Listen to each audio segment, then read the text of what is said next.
आणि आता बातमी आहे वाढत्या कोरोना संदर्भात। महाराष्ट्रातील कोरोना बाधितांची संख्या 194 वर जाऊन पोहोचली आहे। राज्यात नव्या विषाणूचे 10 रुग्ण तर मुंबईत सर्वाधिक म्हणजेच 88 कोरोना बाधित रुग्ण आढळलेले आहेत। कोरोना पुन्हा डोकं वर काढताना दिसतोय। आरोग्य प्रशासन याच पार्श्वभूमीवर सतर्क होताना दिसत आहे। रुग्णालये सज्ज झालेली आहेत। त्याचबरोबर आरोग्य प्रशासनाकडून नागरिकांना वारंवार आवाहन केलं जातंय, घाबरू नका, काळजी घ्या, त्याचबरोबर मास्क वापरा असं आवाहन वारंवार करण्यात येत आहे। महाराष्ट्रातील कोरोना बाधितांची संख्या 194 वर जाऊन पोहोचली आहे। तर राज्यात नव्या विषाणूचे 10 रुग्ण सापडलेले आहेत, तर मुंबईत सर्वाधिक म्हणजेच 88 कोरोना बाधित रुग्ण सापडल्याची माहिती मिळते आहे।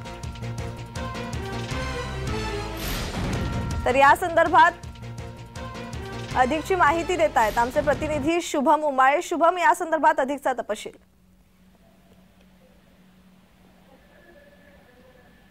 शुभम, माझा आवाज तुमच्यापर्यंत पोहोचतोय? परत एकदा प्रश्न घ्या प्रज्ञा। तर कोरोना बाधितांची संख्या आता 194 वर जाऊन पोहोचली आहे शुभम, आणि सर्वाधिक मुंबईतच कोरोना रुग्ण संख्या आढळतीये। तर या संदर्भात ताजा तपशील। बरोबर पाहायला गेलं तर मागील 10 दिवसांपासून कोरोना हा रुग्ण जो आहे परत एकदा सक्रिय होताना आपल्याला पाहायला मिळतं। सोबतच एक त्याचा नवीन व्हेरियंट आहे JN1, तो सुद्धा झपाट्याने वाढू लागत आहे। त्याचे आतापर्यंत 10 रुग्ण आढळलेले आहेत।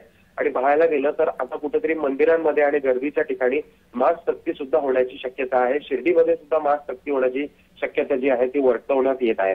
एकूणच बघायला गेलं तर कालच्या दिवशी मंगळवारी 37 नवीन रुग्ण जे आहेत ते आढळलेले आहेत, आणि यातनं 19 रुग्ण म्हणजे 70% रुग्ण जी काल सापडलेली आहेत ती फक्त मुंबई शहरातनं जी आहेत ती सापडलेली आहेत।